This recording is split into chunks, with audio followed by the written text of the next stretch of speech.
Saudações, vigia das pessoas. Estamos vendo a série Classe VIP. Essa série tem por objetivo estudar a Bíblia diariamente. Hoje, quando esse vídeo sair ao ar, é sábado, 17 de maio do ano jubileu. Que lindo nascer do sol, não é? Vamos começar uma lição nova. Nós estamos finalizando o segundo trimestre do ano. E o tema geral é profecia. Estamos estudando as grandes profecias da Bíblia. O autor da lição desse trimestre, Sean Bonstra, está nos levando pelo maravilhoso caminho das coisas de Deus. Semana passada ele falou sobre o trono de Deus.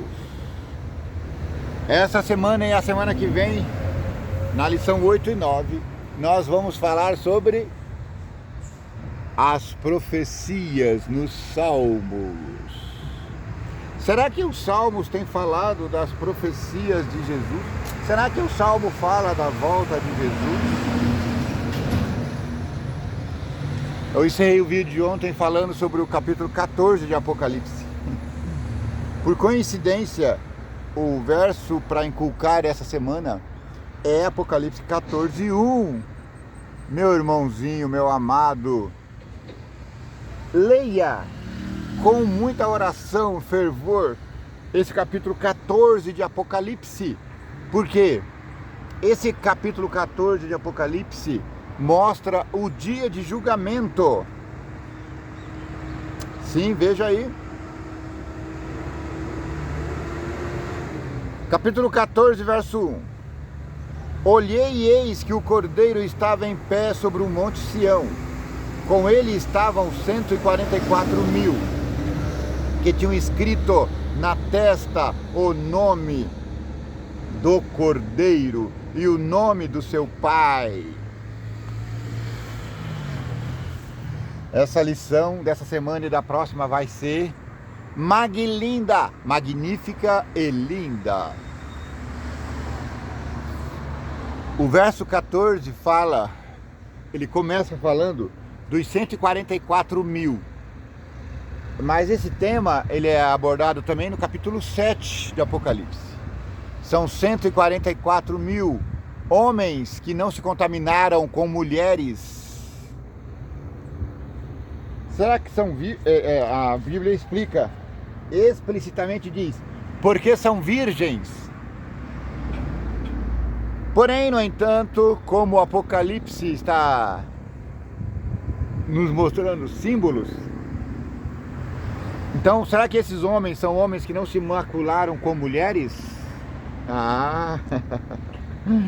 Será que são virgens porque nunca se casaram? Os sabidinhos de plantão dizem que não.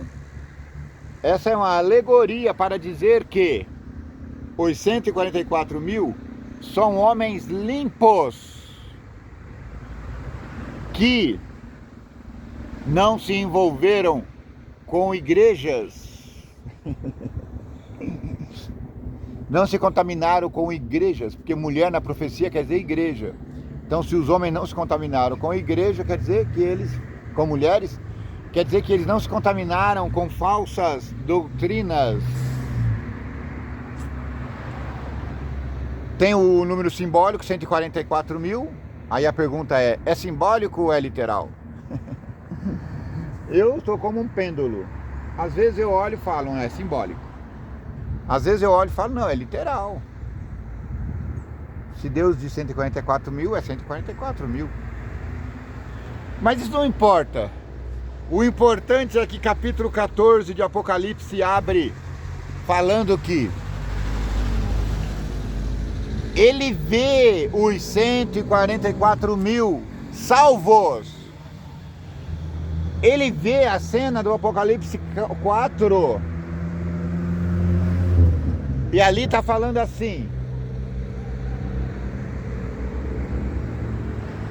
esses são os 144.000, aqueles do capítulo 7. Eles estão salvos e eles têm uma faixa vermelha no seu manto. E essa faixa vermelha significa o sangue restaurador de Jesus Cristo, derramado na cruz. Agora no capítulo 14, vou dar spoiler para você, tá? João vê os 144 mil ao redor do trono. E ao redor dos 144 mil, o apóstolo João, né? O evangelista João, aquele que Jesus amava, aquele que se recostava no peito de Cristo, disse: depois, envolvendo esses 144 mil, eu vi uma grande multidão de salvos. Uau! 144 mil já é uma multidão, mas ele vê ainda uma multidão maior. Vamos imaginar aí 3 bilhões de seres humanos, para pensar no mínimo. E aí a cena se amplia e ele vê mais outra multidão, só que um pouquinho mais afastada, porque ele não está junto. Ladeando essa grande multidão, ou rodeando essa grande multidão, uma outra multidão. Então ele vê uma pequena multidão, 144 mil, uma grande multidão, vamos supor 3 bilhões, e uma grande multidão, vamos supor aí 6 bilhões. Estou jogando, estou chutando. Ou seja, Apocalipse 14 está mostrando a cena do julgamento. Esse julgamento engloba todos os povos, os santos, os missionários, os salvos e os perdidos. Bom dia, meu jovem. Você não sente frio, não, é? Bom dia, meu jovem. O senhor está com muita fé hoje. O senhor não sente frio, não, é? Eita! Então, Apocalipse 14 mostra o grande dia de Deus. Mostra, logo depois da volta de Jesus, esses santos adorando a Deus. Bom dia, cavaleiro. No altar celestial, no tabernáculo no céu, como diz Hebreus. Apocalipse 14 é muito lindo. Ele começa dizendo que um anjo disse a outro anjo: pegue a sua foice, jogue sobre a seara da terra, porque a seara já está madura, o trigo já está bom para a colheita. Lembra da parábola de Jesus, o joio e o trigo? Pois é, chegou a hora de diferenciar o que é joio e o que é trigo. Então o anjo, que os entendidos acham ser Jesus, e só pode ser Jesus, porque o único que tem autoridade para colher na seara da terra é Jesus Cristo. Então o anjo, que nós supomos ser Jesus Cristo, passa a foice na seara da terra e colhe a seara da terra e guarda no celeiro de Deus. Então a gente entende que essa seara é a própria ressurreição dos santos no último dia. Aí o anjo fala para o outro anjo: agora que o trigo maduro foi colhido e colocado no celeiro de Deus, lance a sua foice e colha o joio. Só que não é joio. Porque o joio, ele aparecia na plantação, mas ele não aparecia. Oi família. Vai com Deus. Vocês apareceram no YouTube lá, viu? Já publiquei, tá bom?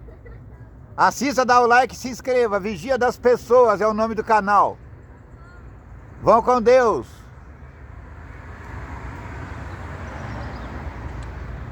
Essa colheita final de joio, ela é muito grande. Então vai ter mais joio do que trigo. Se a gente for imaginar que Ah não, minto, desculpa, tá? Eu inverti aqui o número. Então vamos corrigir o número. A multidão de salvos serão 6 bilhões de pessoas. E a multidão de perdidos serão 3 bilhões. Claro, Deus não podia perder nessa luta contra Satanás. Então, a multidão de salvos são 6 bilhões de pessoas. A multidão de perdidos são 3. Agora chegou a hora de colher a multidão de perdidos. Só que aí ele não colhe como joio. Aí ele vindima. Ele colhe como uvas. Aí ele pega aquelas uvas. Ele lança a foice sobre a terra. Colhe toda a uva. E coloca no lagar de Deus. E ele pisa esse lagar. E é tanto sangue que esse pisar chega até no queixo dos cavalos. Essa é a colheita dos perdidos. Então, meu amigo, ore ao Senhor, o vigia das pessoas, o grande Pantocrator, para que ele te colha como trigo. Porque daí você vai ser colocado na mão dele, protegido e levado ao... Esqueci de falar, falei o nome agora, o celeiro de Deus. Ore ao Senhor para que você não seja colhido como uva, porque a uva vai ser pisada aos pés e jogada fora no deserto. Se você quer ouvir mais sobre esse assunto, veja aí, são 1000 vídeos no canal. Se você quiser que eu faça um vídeo específico sobre esse assunto, Apocalipse 14, coloque aí nos comentários e vai ser um prazer fazer. Eu já fiz, mas posso fazer de novo. Meu amigo Dudu, vai com Deus!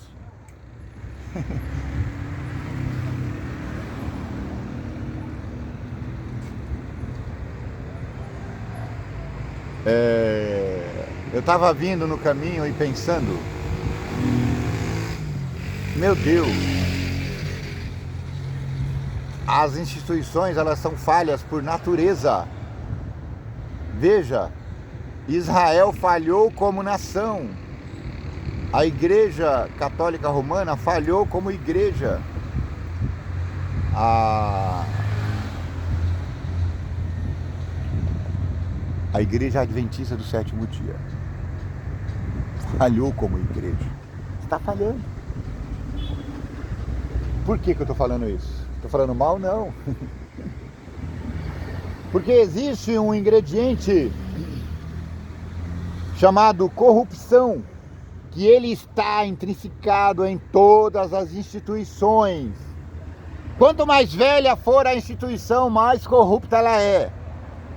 E nesse ponto, eu estou aqui absorvendo a grande igreja católica que já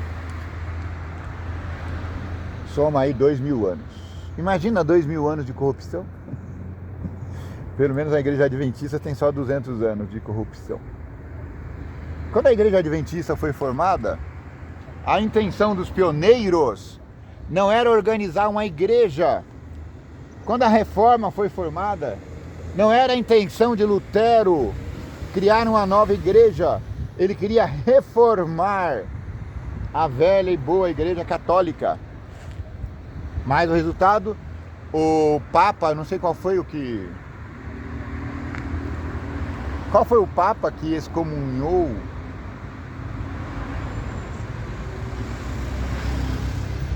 Não lembro agora.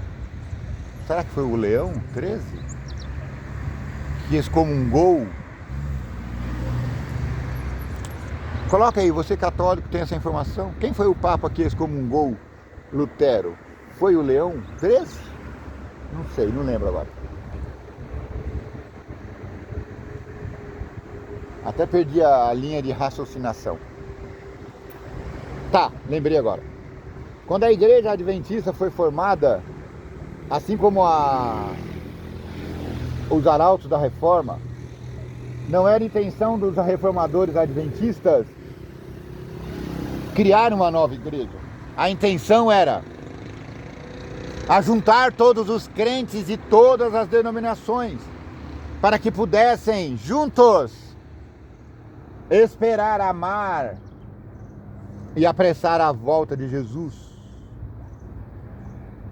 Então eles estudaram e descobriram pelos estudos de Miller, o Dr. Miller, e chegaram à conclusão de que Jesus voltaria em 1844. Jesus não veio. O movimento da reforma caiu em descrédito. A maioria dos cristãos voltaram para suas igrejas. Bom dia, tudo bem, jovem? Voltaram para suas igrejas e continuaram levando as suas vidas nas igrejas protestantes americanas. E acabou. Não acabou. O movimento que sobrou desse movimento, um pequeno grupo, falou assim: não é possível que estejamos errados. Será que Miller errou tanto? E aí foi feita uma coisa que os teólogos não gostam, que é um remendo da profecia. Mas é justo remendar. O ser humano não é infalível. Só tem um ser humano infalível na Terra, o Papa Leão XIV. É, eles mesmos que falaram, acho que foi o Leão I que falou isso. Mas isso é dogma católico. Na verdade não existe um infalível. O único infalível é o grande leão de Judá, Jesus Cristo. Então teve um homem iluminado por Deus, graças a Deus, chamado Hiram Edson. E ele teve um insight. Ele estava em sua fazenda, ó, eu estou aqui na minha fazenda. A minha fazenda é de gado. Tá vendo meus cavalos ali? Eu estou olhando aqui a minha plantação de capim. Mentira, viu, gente? Eu estou aqui no alto do Morro da Oração, em Barueri. Eu parei aqui para ver o sol nascer e mostrar para você. Eu estou ouvindo os pássaros cantando. Eu estou indo trabalhar, já estou quase atrasado. Mas imagina, Hiram Edson foi um dos que participaram do desapontamento em 1844. E aí ele estava conversando com um colega, não sei quem agora, não lembro. E ele falou: gente, a gente não pode estar errado, alguma coisa deve ter acontecido. Bom dia, meu irmão. Ô, irmãozão, vai com Deus, hein? Alguma coisa deve estar errado. Vamos fazer um remendo nessa profecia. E ele teve um insight, graças a Deus. Ele leu o livro de Hebreus. E aí a cabeça dele iluminou. E ele falou: gente, olha aqui, ó, tá na cara. Guilherme Mille disse que o santuário seria purificado. Ele leu lá em Apocalipse 8:14. Ele supôs que o santuário fosse a terra. Mas aí ninguém viu que em Hebreus estava falando também do santuário. E o santuário não era a terra. Aí ele falou: gente, existe um santuário no céu. Então a purificação do santuário provavelmente até acontecido no céu. Faz sentido, gente. Eu olhando hoje, faz sentido. Porque Hebreus fala: Jesus Cristo é o grande sacerdote, o sumo sacerdote. Se ele é sumo sacerdote, ele não pode ser na terra, porque ele não era da família de sacerdotes. A família de sacerdotes era de Levi, ele era de Judá, então ele não podia ser sacerdote. Mas aí o autor de Hebreus fala: ele é sacerdote no céu, segundo a ordem de Melquisedeque. Quem é Melquisedeque?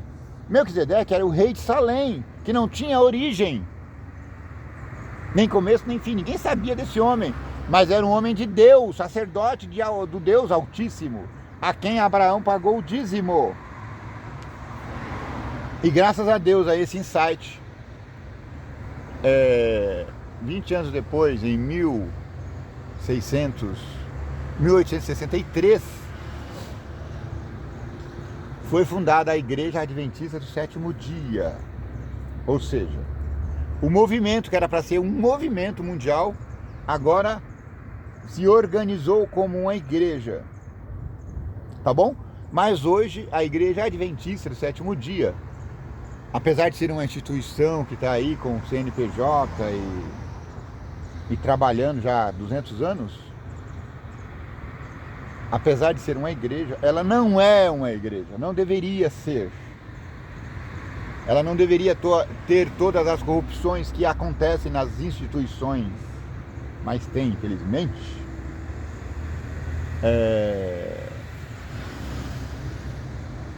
A Igreja Adventista do Sétimo Dia, ela deve ser um grande movimento dizendo: caiu a grande Babilônia, saí dela, povo meu. E resumindo, o que significa isso? Sai daquelas instituições que não seguem os 10 mandamentos bíblicos.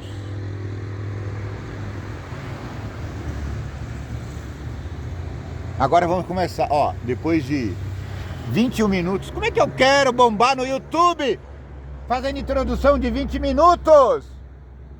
Eu tô pior do que aquele gourmet lá, francês lá. 25 minutos, 5 minutos.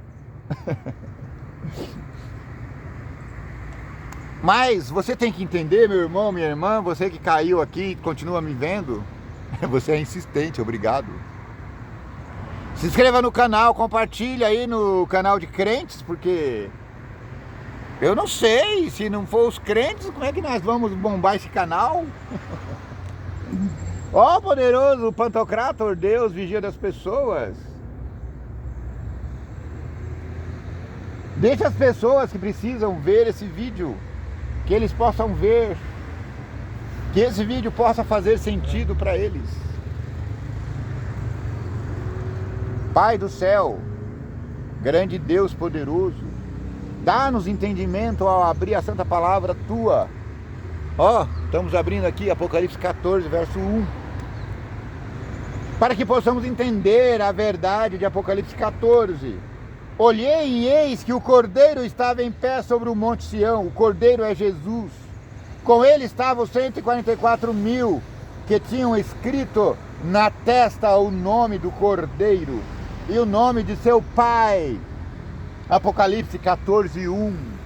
Eu fiz um arranjo teológico aqui, não foi a igreja, não foi os teólogos adventistas. Eu coloquei essa cena no céu. Apocalipse 4 e 5, entende? Então eu estou imaginando aqui o céu e nós salvos. Nós, os 144.000, nós, os apóstolos, nós, os profetas antigos, patriarcas. Nós, a grande multidão de 6 bilhões. E em volta, aí eu cometi a heresia, porque essa outra grande multidão não está no céu. Mas eu coloquei na mesma visão para ficar didático.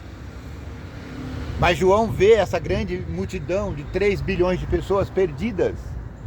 Então, por isso essa cena não pode ser no céu, ela tem que ser aqui.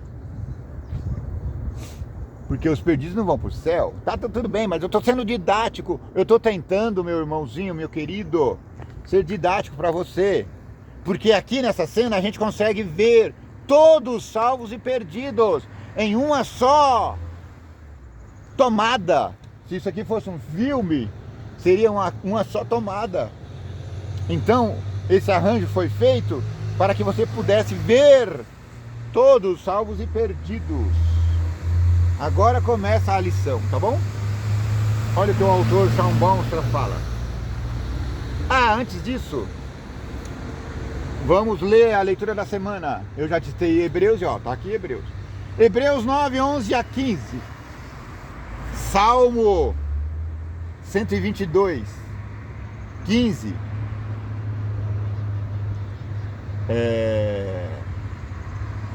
Salmo 122, Salmo 15 e Salmo 24. Pelo que está aqui é isso. Êxodo 33, 18 a 23. Salmo 5 e Salmo 51. Tá meio esquisito aqui o modo de falar aqui. Salmo 5 e Salmo 51, 7 a 15. Só para lembrar, próximo trimestre, que já vai começar logo aí, em junho, vem a lição sobre Êxodo, tá bom? Nós temos aqui uma série falando da saída do povo de Deus do Egito, Êxodo, tá tudo aí. Mas nós vamos falar de novo aqui, tá bom? A partir do trimestre que vem, com a lição. Como adventistas do sétimo dia, essa lição foi feita para adventistas, tá bom? Eu tô lendo para você porque você é meu amigo e aqui eu acredito que todos nós precisamos fazer parte desse grande movimento, ainda que você não faça parte da igreja. Como adventistas do sétimo dia, como aguardadores da volta de Jesus, que guardam o sábado sagrado de Deus, estamos acostumados a procurar símbolos do Apocalipse na história do Antigo Testamento a fim de compreendê-los. Essas narrativas, no entanto, não são a única fonte de nosso estudo, pois, a fim de compreender as profecias, precisamos examinar todo o Antigo Testamento. Eu vou repetir isso aqui em alto e bom som.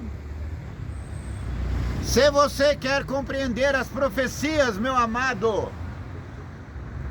amada minha, se você quer compreender as profecias bíblicas, leia o Antigo Testamento.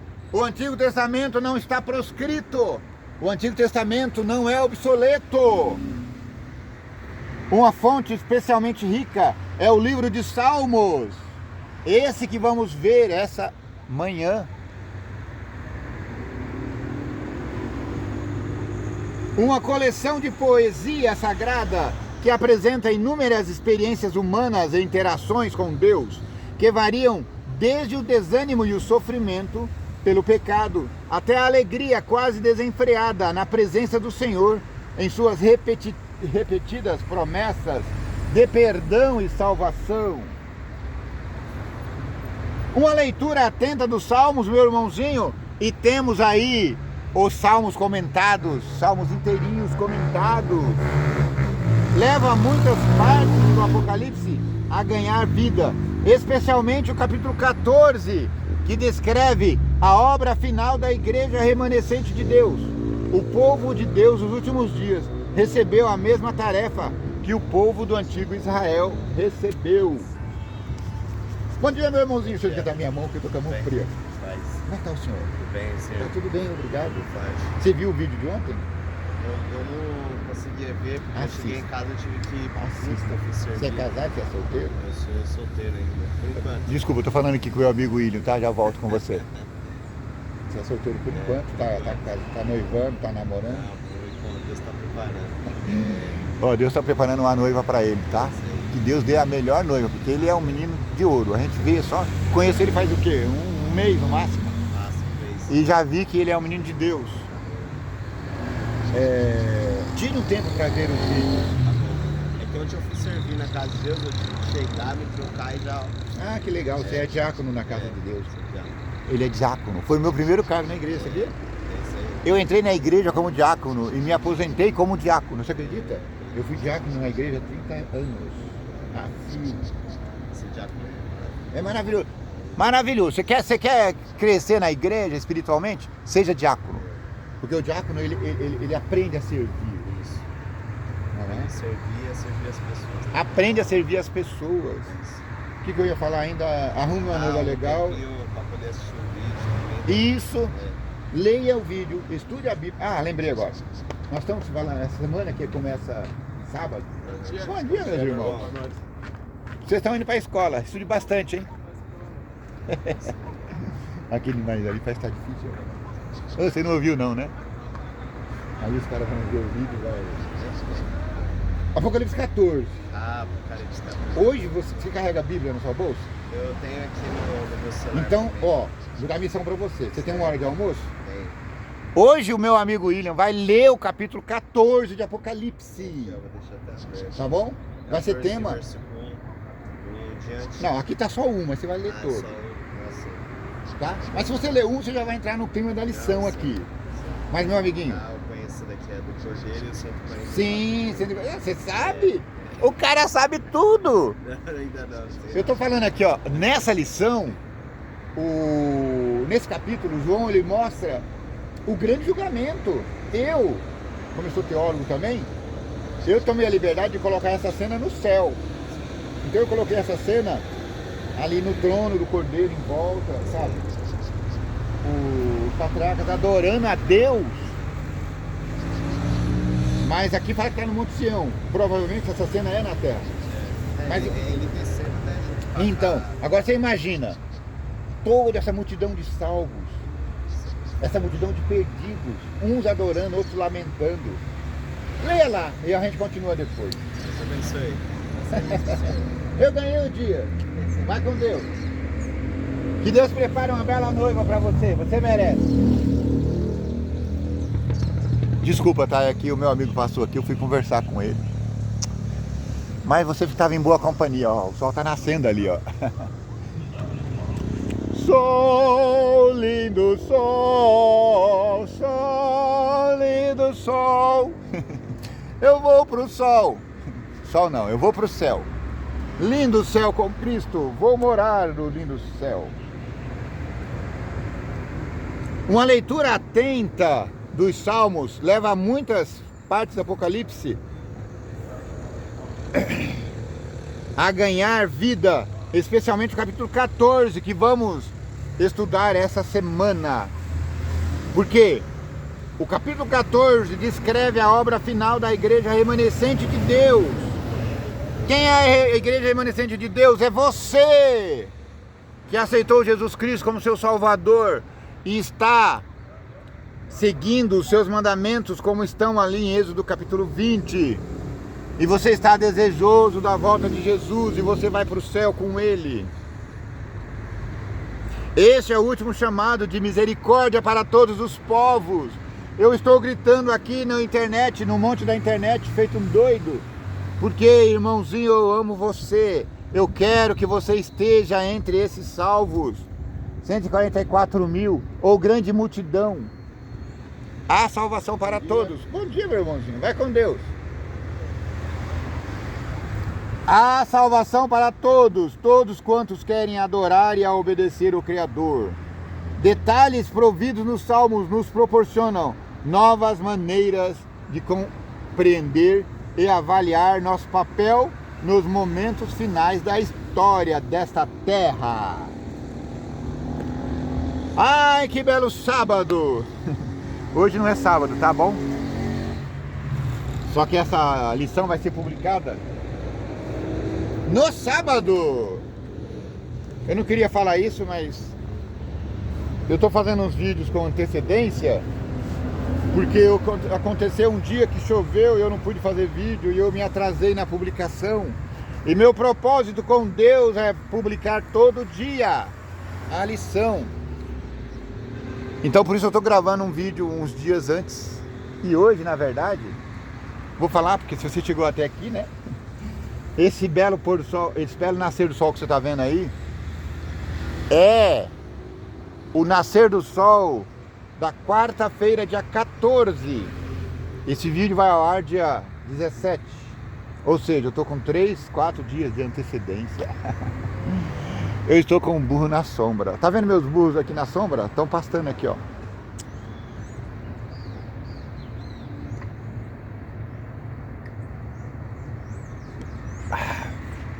Falei tanto que até sequei a garganta. Muito obrigado pela gentileza da sua companhia. Não esqueça de compartilhar esse vídeo. Não esqueça de dar o seu gostei ou não gostei. Que o vigia das pessoas, o grande Pantocrátor, o Deus do céu, te abençoe e te guarde. Que o vigia das pessoas tenha misericórdia de ti. Que o vigia das pessoas faça resplandecer o teu rosto sobre ti. Que o vigia das pessoas te dê paz. E para encerrar o vídeo, que ficou longuíssimo, eu vou te mostrar aqui, ó, o campo onde eu estou gravando. É um belo pasto aqui, ó. Olha lá ao fundo, não sei se você consegue ver aí. Tá os cavalinhos pastando. É uma bela cena bucólica interiorana. E o sol nascendo lá embaixo, atrás da colina. E pensar que nós estamos na cidade mais rica do país. Nós estamos no centro moderno, mais moderno desse país. Sim, estamos aqui na cidade de Barueri, a cidade mais rica do país. Eles também têm dinheiro, muito dinheiro. Muito obrigado, eu já falei tchau, mas eu não quero ir embora. Olha que sol estonteante. Olha que sol estonteante. Olha que sol estonteante. Bom dia, você quer passar no YouTube aqui? Qual é o seu nome? Wellington. Eliton, prazer. Entra aqui pra gente ficar no meio. Vai ficar nós dois no meio do sol aqui. Olha lá que lindo. Ó, chega um pouquinho pra lá pro sol ficar no nosso meio aí. Um pouquinho pra lá. Olha que linda a paisagem. Agora manda os carinhas compartilhar lá, vai. Bom dia, vigia do povo. Vigia das pessoas. Vigia das pessoas, perdão. Manda os carinhas compartilhar, vai. Bom dia, vigia das pessoas. Tudo de bom aí pra vocês aí. Um ótimo dia. Olha o sol. O dia tá lindo hoje, viu? Não ficou legal? Ficou legal. Muito bem, muito obrigado. Foi um prazer conhecer. Você já entrou no canal? Não, ainda não. Vigia do povo, né? Vigia das pessoas. Ah, vigia das pessoas. Eu vou te ligar aqui, senão vão me bater, porque